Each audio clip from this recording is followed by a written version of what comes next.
तो last part में हमने देखा था कि डेव और माइक दोनों ही इस आइलैंड से अपने घर की ओर निकल गए थे, जहाँ थोड़ी देर बाद हम डेव को देखते हैं जो मेडिटेट कर रहा था। पर तभी डेव एक मॉन्स्टर को अपनी शिप की तरफ आता महसूस करता है। अब आगे तो इस पार्ट की शुरुआत में हम उस मॉन्स्टर के अटैक से थोड़ी देर पहले का समय देखते हैं, जब डेव मेडिटेट कर रहा था। तभी उसके सैनिकों में से एक सैनिक उसे मेडिटेट करते हुए देखकर दूसरे सैनिक से कहता है कि ये सच में मैजिक डोमेन का एक जीनियस ही है, क्योंकि समुद्र में इतने टाइम तक ट्रैवल करने के बाद भी ये मेडिटेशन पर फोकस कर पा रहा है। तभी वो सैनिक डेव के डिवाइन स्टैचू को देखकर कहता है कि अगर ये स्टैचू 10th लेवल तक पहुंच गया तो इसका इवोल्यूशन हो जाएगा। लेकिन ये सब डेव जैसे लोगों के नसीब में ही है, क्योंकि हम जैसे आम लोग यहाँ तक पहुँचने का सोच भी नहीं सकते। उसी वक्त डेव को एहसास होता है कि एक बड़ा सा ड्रैगन उनकी शिप की ओर आ रहा है, इसलिए वो अपने सारे सैनिकों को अलर्ट कर देता है और एक शील्ड की मदद से अपनी शिप को पानी के ऊपर उठा देता है, ताकि वो मॉन्स्टर नीचे से उस शिप को ना तोड़ सके। अब वो मॉन्स्टर शिप की तरफ बढ़ता है तो डेव और सभी सैनिक मिलकर शिप के चारों ओर एक शील्ड बना देते हैं, जिसके बाद वो ड्रैगन मॉन्स्टर शिप के चारों ओर घूमने लगता है और ऐसा करते हुए वो शिप की शील्ड को भी तोड़ देता है। तो ये देखकर डेव ड्रैगन को अपना इंट्रोडक्शन देकर उससे पूछता है कि आप हम पर अटैक क्यों कर रहे हो, जिसपे वो ड्रैगन कहता है कि नादान ह्यूमन, तुमने हमारे यंग मास्टर को पकड़ रखा है, इसलिए उन्हें वापस हमें दे दो। ये सुन के डेव ड्रैगन से कहता है कि जरूर कोई गलत फहमी हुई है, हम तो आपके यंग मास्टर से मिले भी नहीं है। ये सुन के ड्रैगन गुस्सा हो जाता है और डेव की तरफ अटैक करता है, जिसे डेव शील्ड बनाकर रोकने की कोशिश करता है, लेकिन रोक नहीं पाता और वो अटैक डेव के हाथ पर एक घाव बना देता है। साथ ही ऐसा ही माइक के साथ भी हुआ था, जिसकी वजह से माइक को कुछ समझ नहीं आ रहा था, क्योंकि वो तो बस गाना गाते हुए घर जा रहा था और किसी चीज से भी नहीं टकराया था। पर हम समझ जाते हैं कि पियरलेस बीट की वजह से उन दोनों की बॉडी आपस में जुड़ गई है। इस तरफ वो ड्रैगन डेव से कहता है कि तुम बस एक ह्यूमन हो, तो मुझसे टकराने की मत सोचो। उसी वक्त डेव और माइक के सामने एक सिंबल बन जाता है और उसमें से एक आवाज उन्हें कहती है कि पियरलेस बीट दो हिस्सों में टूट गया है, इसलिए अब तुम दोनों एक ही लाइफ जियोगे। तभी वो दोनों उस सिंबल को देखकर चौंकते हुए उसे टच करते हैं, जिसकी वजह से माइक डेव की शिप में टेलीपोर्ट हो जाता है। जिसके बाद माइक डेव से कहता है कि ये अभी अभी क्या हुआ है।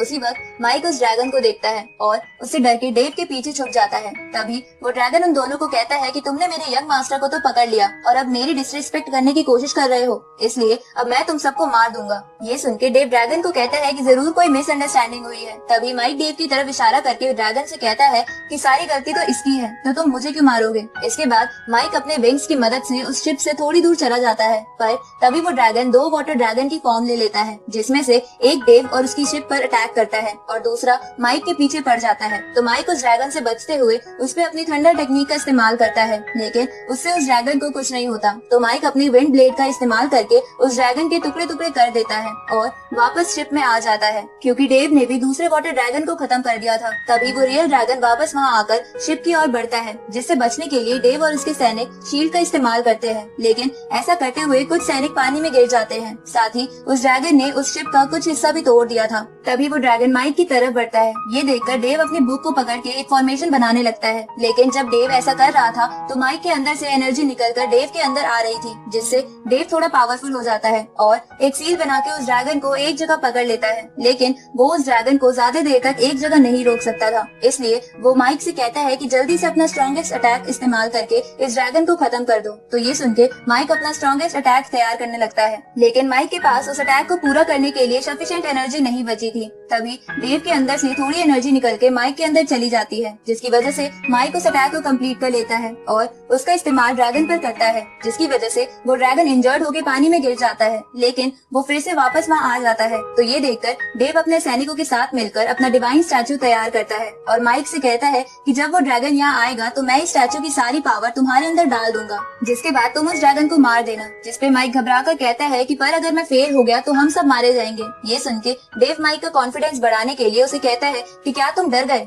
जिसके बाद माइक पूरे कॉन्फिडेंस के साथ ड्रैगन की तरफ बढ़ता है। तभी डेव उस स्टैचू का कंट्रोल माइक को देता है, जिसके बाद माइक एक वेपन बाहर निकालता है और उस स्टैचू की मदद से उस ड्रैगन पे जोरदार अटैक करने लगता है, जिसकी वजह से उस ड्रैगन के दांत टूट जाते हैं और कई सारे अटैक्स करने के बाद वो ड्रैगन मर जाता है, जिसके मरने के बाद आसमान साफ हो जाता है और माइक और शिप के सारे सैनिक खुश हो जाते हैं। साथ ही डेव भी मुस्कुरा रहा था, जिसपे माइक उसे कहता है कि मैंने तुम्हें मुस्कुराते हुए पहली बार देखा है। तभी उन दोनों को उस सिंबल की बात याद आती है, जिसे याद करते ही वो दोनों समझ जाते हैं कि उन दोनों के साथ ये सब कुछ उस पियरलेस बीट की वजह से हुआ था। अब माइक डेव से गुस्से में कहता है कि जल्दी से इस बीट को मेरे अंदर से बाहर निकालो, क्योंकि मैं तुम्हारे इंजरीज अपनी बॉडी पर क्यों लूं। ये देखकर डेव उसे कहता है कि बच्चों की तरह बिहेव मत करो। तभी माइक डेव को मारने के चक्कर में एक बॉक्स से टकरा जाता है, जिसके बाद बहुत सारी कांटेदार फिशेस उसके ऊपर गिर जाती है। तो माइक जल्दी से उन्हें अपने ऊपर से हटाता है। तभी वो देखता है कि उस फिशेस से बने निशान डेव के चेहरे पर भी आ गए थे, क्योंकि उन दोनों की बॉडी पियरलेस बीट की वजह से एक साथ जुड़ गई थी।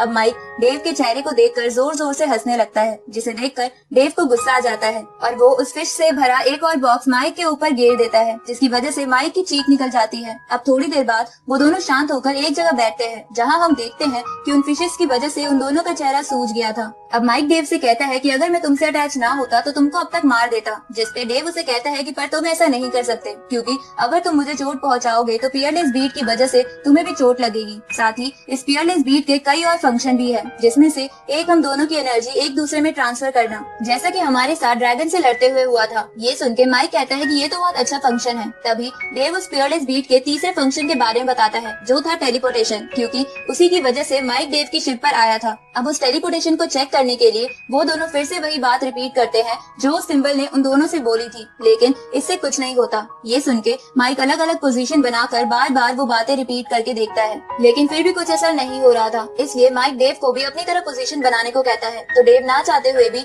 उसकी बात मान लेता है, लेकिन इसके बावजूद भी टेलीपोर्टेशन सिस्टम काम नहीं करता। इसके बाद वो लगातार अलग अलग पोजीशन बना के टेलीपोर्टेशन सिस्टम बनाने की कोशिश करते हैं, जहां उन दोनों की आवाजें सुन के डेव के सैनिक कुछ गलत ही समझ रहे थे। थोड़ी देर बाद डेव माइक से कहता है कि लगता है हम इस टेलीपोर्टेशन सिस्टम को खुद एक्टिवेट नहीं कर सकते। तभी उन दोनों को याद आता है कि लास्ट टाइम उन दोनों ने उस सिंबल को अपनी उंगली से टच करा था, जिसके बाद ही वो टेलीपोर्टेशन सिस्टम एक्टिवेट हुआ था। तो अब ये याद आने पर वो दोनों अपनी अपनी उंगलियां पास लाकर वही बातें रिपीट करते हैं, जिसकी वजह से टेलीपोर्टेशन सिस्टम एक्टिवेट हो जाता है और माइक डेव की शिप से निकलकर वापस अपनी डॉल्फिन के पास आ जाता है। अब माइक अपनी डॉल्फिन से कहता है कि डेव के बिना ये पूरा संसार बहुत अच्छा लग रहा है। इस तरफ डेव सूप पी रहा था, लेकिन तभी माइक गाना गाने लग जाता है, जिसकी आवाज डेव को भी आ जाती है, क्योंकि उस पियरलेस बीट का एक और फंक्शन टेलीपैथी भी थी। अब माइक की बेसुरी आवाज सुन के डेव परेशान होने लगता है और अपने गाल पर जोर से चाटा मारता है, जो चाटा माइक को भी लगता है और वो पानी में गिर जाता है, जिसकी वजह से माइक को भी गुस्सा आ जाता है। तभी माइक कहता है कि क्या अब डेव मेरी सारी बातें सुन लेगा, फिर तो मेरी कोई प्राइवेसी बची ही नहीं। उसी वक्त डेव माइक को चुप करने के लिए एक और थप्पड़ मारता है, जिसकी वजह से माइक को बहुत ज्यादा गुस्सा आ जाता है और वो अपनी डॉल्फिन की चोंच पर कूद जाता है, जिसकी वजह से